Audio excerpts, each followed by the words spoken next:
We burn this sort of to prepare our minds. This grass is used for a sacred purpose, and that purpose is to clear away the aberrations of the mind, to allow space to enter so that spirit will be speaking true. That's the voice of Norval Morriseau, smudging at ceremony. Just upstairs? Go. Somehow, Norval led me here. Inspector Ryback? Yes, Jason. Nice to meet you. Adrian Stimson. Hi. I'm sitting in a police station in Thunder Bay.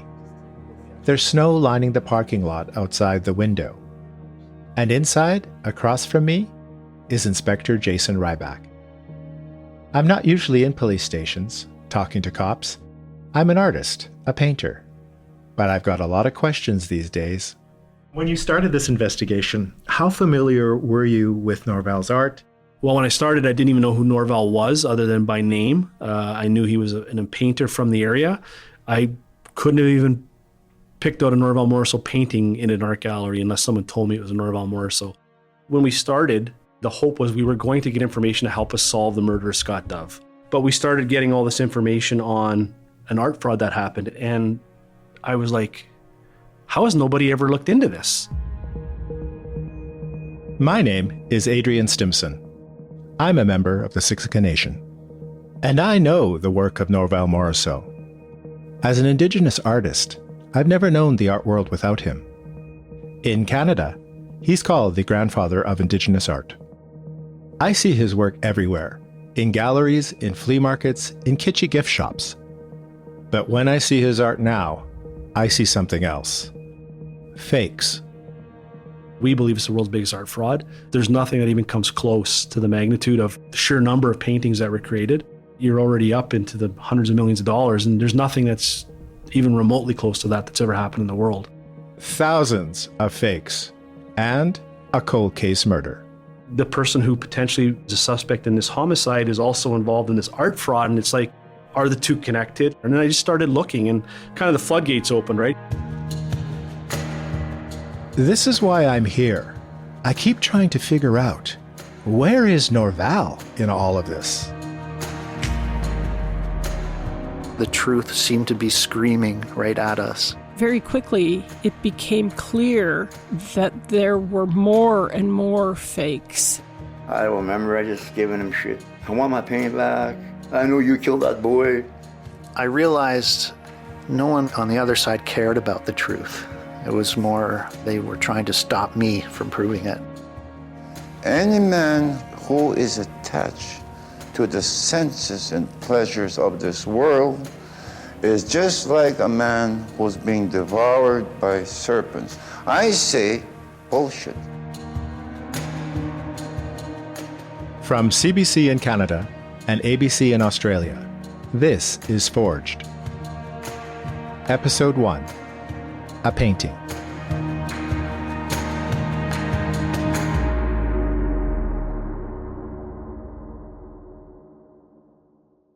Let me paint you a picture. It's a fall day in 1962 at a small gallery on Elizabeth Street in Toronto's Greenwich Village. So at that time, Elizabeth Street was the center of an alternative scene, and Jack Pollock had his gallery in that area. Women are in dresses, men are in suits. They're smoking as they walk around the cramped space, looking at the paintings on the walls. It's great painting and definitely spectacular, intense. Colors are intense. Lines, almost like stained glass windows. You know, a stained glass window has intense color, and then all the colors are separated by lines. I don't want to paint it as being strange or exotic. It was great art, period. This is Gail Dexter-Lord. She went on to be an art critic for the Toronto Star. But back in 1962, she was a teen. But, we're looking at these paintings, and my mom likes them, my dad likes them, I like them. That's unusual, right? Obviously, you're a teenager. You don't always like what your parents like. The paintings on the walls are so vibrant, so full of energy, vitality, and movement. Crisp, bold black lines contouring these minimalist, almost abstract creatures. birds and snakes and bears and symbols, in reds and blues and yellows and white. And this art lining the walls, it was painted by an Indigenous artist. This wasn't the norm at the time. My parents were always very interested in art. And we would go to museums on the weekend and they'd go to the Art Gallery of Ontario on the weekend. And I think that Indigenous people were always presented as dead, not as living people. The artist in this gallery is very much alive. There's a real buzz about this show, a kind of spectacle. The novelty of the quote-unquote Indian in the gallery. I remember everybody's wearing a coat, which is memorable because when Norval Morriseau appears, I mean, he's extremely tall, and he was wearing a buckskin jacket with fringes on it, as I remember. And so out strode, and you have to say strode, this incredible tall man. I mean, just really filled the room, let's put it that way. And we were introduced, we shook hands, we chatted, we talked about the art. I don't really remember what we said. It was a very brief encounter, but it was very impressive. And when you grow up with these ideas of a dead culture, that really was impressive. This exhibit was a pivotal moment for Indigenous artists. It got national attention, and it sold out immediately. One of the things that we were wondering about is how you were feeling when the gallery show opened. The people came in and looked at your painting. I felt nothing. Nothing? Did you feel strange about them? Well, in a way, I was a little strange. I've been watching this archival tape from the exhibit opening. Norval's being interviewed in the same gallery where he met young Gail, talking with a CBC journalist named June Callwood. The tape is black and white, and the camera zooms right in on Norval's face, so close that I can see a bit of stubble on his chin. And so, what happened to you here in the city, the success seemed to you like part of what was promised. Yes. This week, I understand you made $4,000. What are you going to do with that?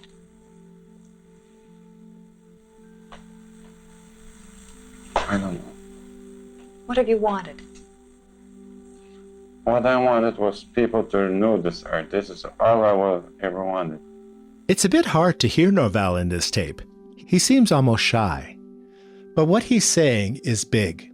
He says, "What I wanted was for people to know this art. This is all I ever wanted." This is all I ever wanted. And now people do know him, know his art. But before this exhibit, Norval was knocking on doors trying to sell his paintings in the remote town he lived in northern Ontario. He sold his work to tourists at the general store. He searched for supplies at the dump next to the shack he lived in, salvaged Christmas crepe paper, and wet it to get the colors for his paints. And then Jack Pollock, the owner of that gallery, heard about Norval. He was floored when he saw his paintings, and he arranged that exhibit for Norval at his gallery in Toronto. Remember his name. It's Norval Morriseau, a 31-year-old Ojibwe painter whose works were publicly displayed for the first time last week. The Toronto art world responded warmly to the showing held at a small gallery in the city's Greenwich Village.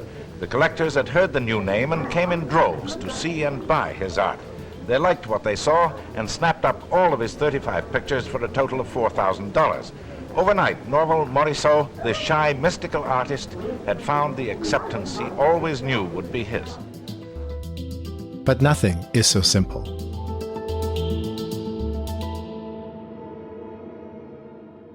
After the show, Norval and Jack Pollock, the gallerist, and some others went to a Chinese restaurant for dinner. Jack wrote about it in his memoir.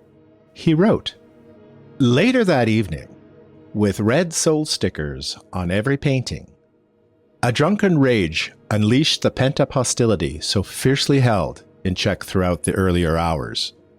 The white man did not deserve his paintings." Many of Norval's elders he greatly respected, did not want him sharing his work. Norval was painting sacred symbols, stories, visions, things that weren't shared much outside his Ojibwe community, let alone sold at an art gallery in Toronto.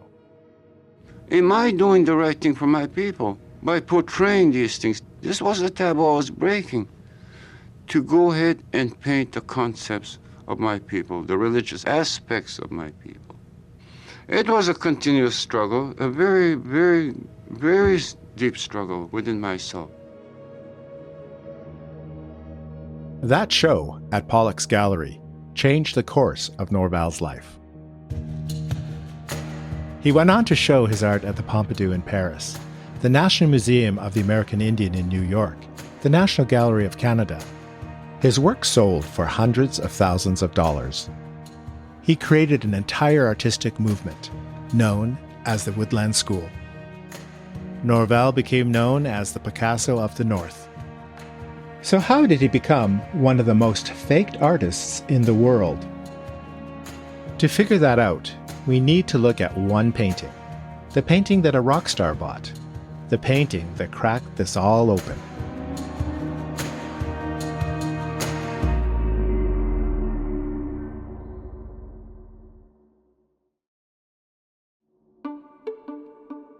This was one of the first things I saw as a kid of Norval's work. It's the cover of Dancing in the Dragon's Jaws. It's an album by Bruce Cockburn. I used to listen to Bruce Cockburn all the time in the 80s. Bruce actually commissioned Norval to paint this for the cover.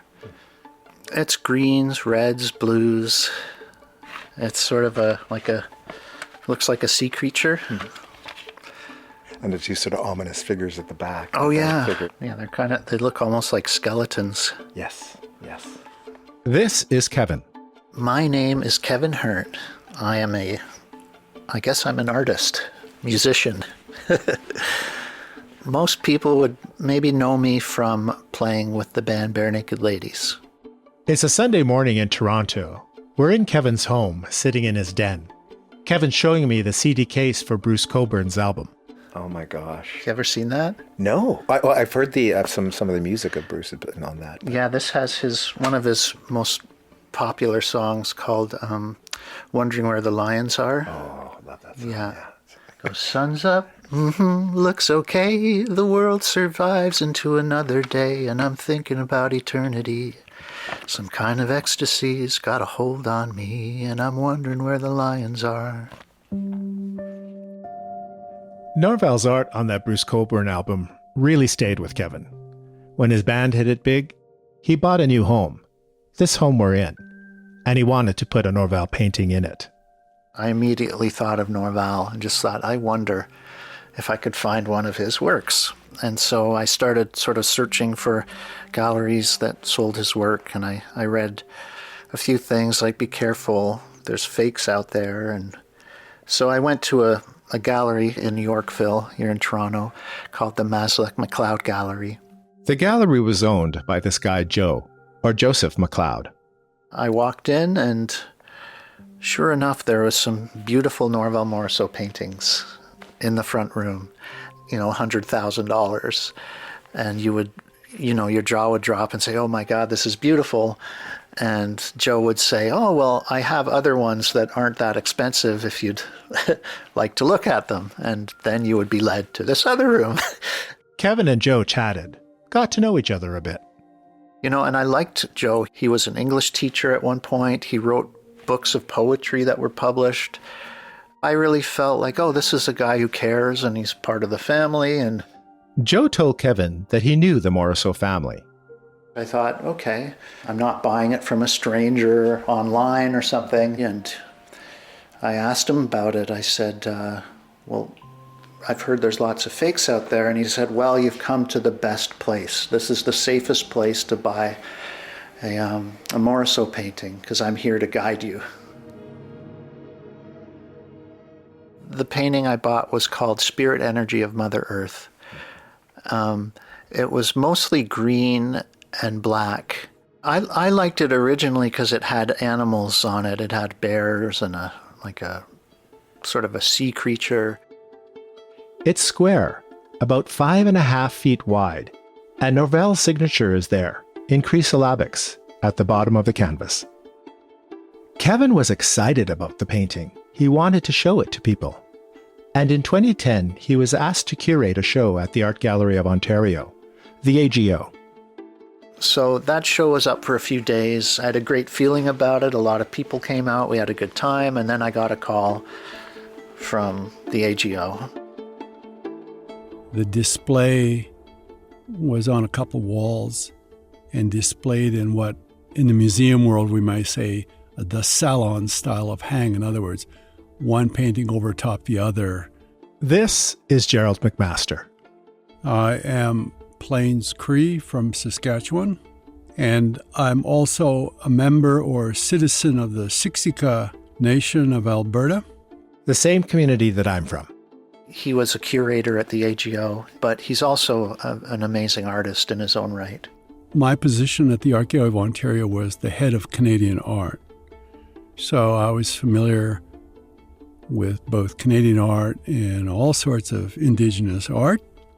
And so I went over to see the exhibition. It was really quite interesting. Mr. Hearn was not present. At the time, I didn't know who he was. And so the manager asked me, so what do I think about the works? What do I think of the display? I said to her, to me, they're questionable. Gerald knows Norval's work well. And Kevin's painting? Something wasn't right. His painting was dated to 1974. And that raised a red flag for Gerald. My writing is different than yours, and it's different from someone else's writing. The same with drawing. The same with painting. There's a kind of visual signature in the work. And so when you're studying his work enough from the 50s, 60s, and 70s, you can immediately understand what I mean. And it starts to shift in the 80s and 90s and the 2000s.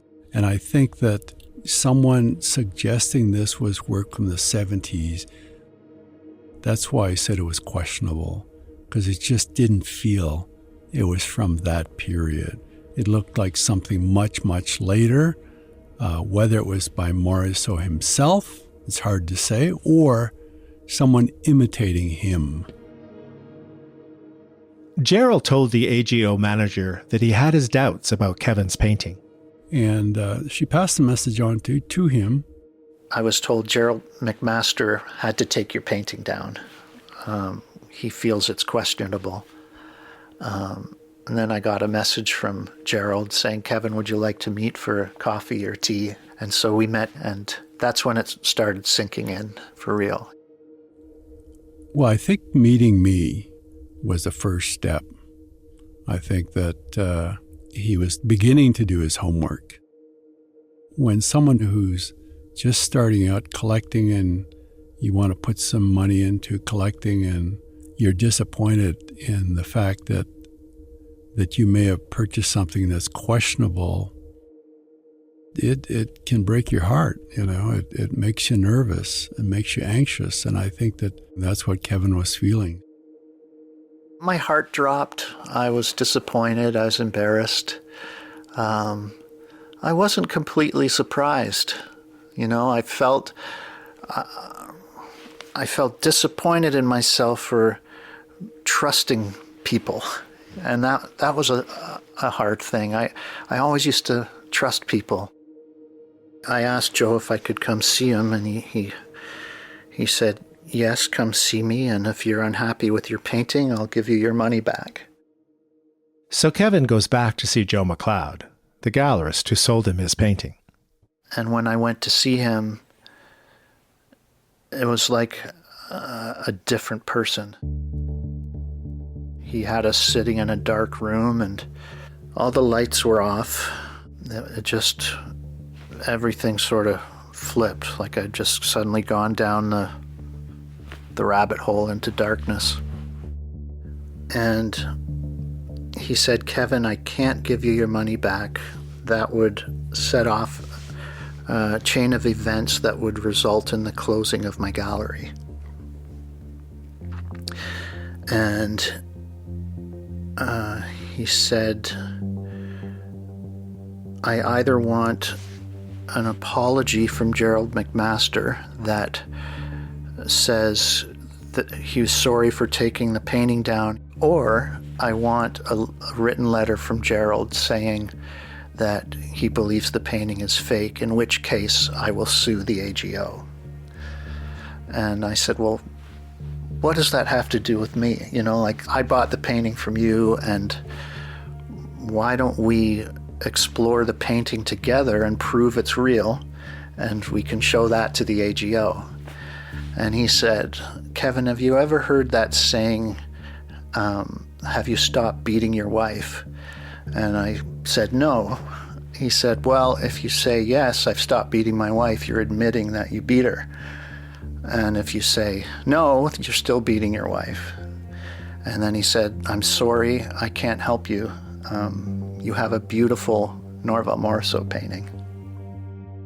You know, I left his gallery and said, okay, I'm on my own here. I either have to let this go or try to find out what the truth is.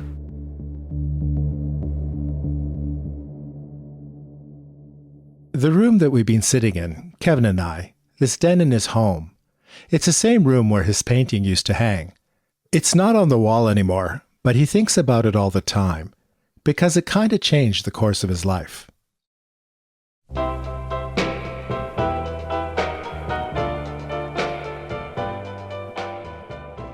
There's an opening sequence in the film Blue Velvet. The song Blue Velvet is playing. You see blue sky.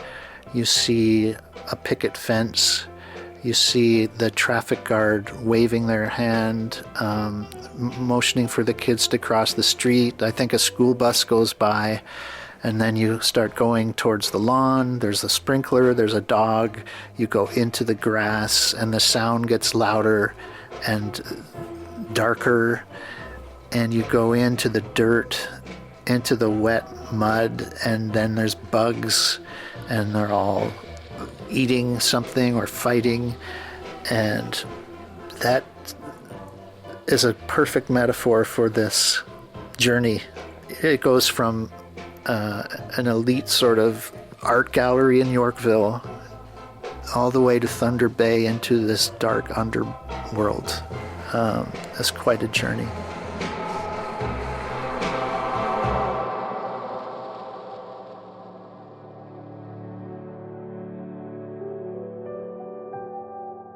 I'm in my studio. I have a blank canvas on the wall, and I'm just kind of looking at it, thinking, what am I going to make of this? I'm just going to start gessoing. I have clear gesso the wooden canvases, so I can start the drawing process on them, and then from there I start to paint. I'm an artist. The way I understand things, make sense of them, is to paint them. To create. And there's a lot to try to make sense of with Norval. In some ways, I feel a kinship with him. His work was bold, unapologetic, fierce, all things an artist wants to be. But somehow his life, his work, got wrapped up in what's believed to be the biggest art fraud in the world. So on another piece of paper, I just kind of draw a basic sort of plan. And for this one, I have Norval kind of in the middle, full body. When I set out to paint something, I look at it closely, study it, break it down into the smallest parts, and then try to put it back together again on the canvas. Kind of like a detective, reconstructing a crime scene.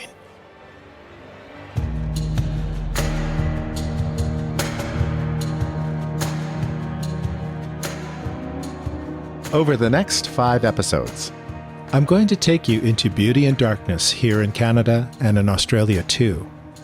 We're heading into the underbelly of a devastating art crime, one that is still unraveling. When Kevin came to me, I already had a sense of the size of this fraud. This wasn't just some little scam that had happened to 1 or 2 people. It was much, much bigger than that. So I wanted to work on it. It looked like a huge injustice, if nothing else than a huge mystery to be unraveled. That's on the next episode of Forged.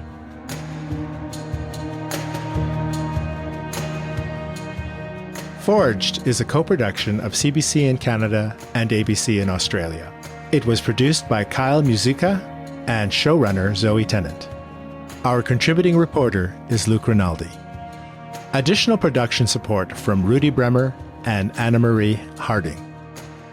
Our contributing editor is Phelan Johnson, and our senior producer and story editor is Veronica Simmons. Sound design and original music by Graham MacDonald. Emily Metu is our fact checker. Roshni Nair is our coordinating producer, with voiceover direction for this episode by Athena Karkanis. At CBC Podcasts, executive producers are Cecil Fernandez and Chris Oak. Tanya Springer is the senior manager, and Arif Nurani is director. Special thanks to the CBC Indigenous Office. At ABC, Calric Martin and Jessica Radburn are executive producers.